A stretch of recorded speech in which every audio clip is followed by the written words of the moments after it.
everyone, welcome back to English class. Today's lesson is going to be based on how to improve our pronunciation when speaking English.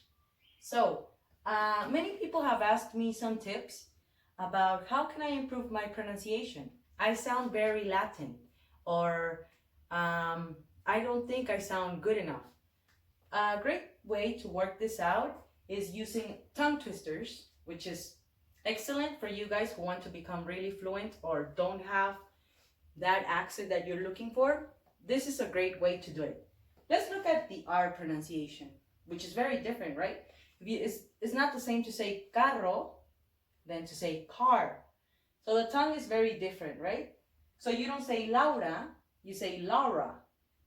So for example, many people who are English speakers, they say el carro rojo when they learn how to speak Spanish.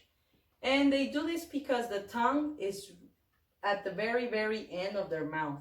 Okay, so make sure you are opening your mouth enough and you are doing like car, red. So you take your tongue to the back, okay? So we're going to say Laura, and Larry, all right? Laura and Larry rarely, so listen to this one, rarely, so you take back your tongue, okay? Laura and Larry rarely see their rural roosters fall asleep. Now the important part here is to say it fluently, all right? Or try to say it as fast as you can. For example, Laura and Larry rarely see their rural roosters fall asleep.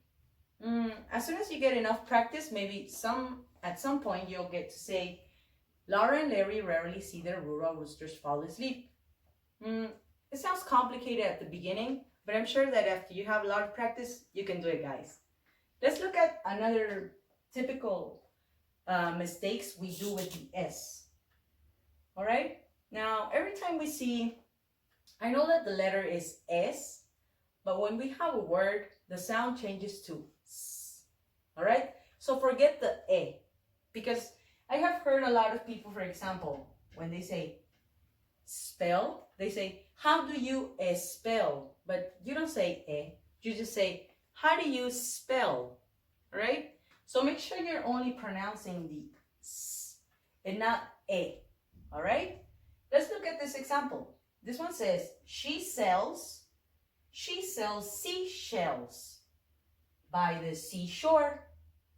And like I said before, remember to have a lot of practice. At some point, you can be able to say, she sells seashells by the seashore. Or faster, she sells seashells by the seashore. I hope these tips are really nice for you and they work out for you as they did for me. And have an excellent day. Goodbye.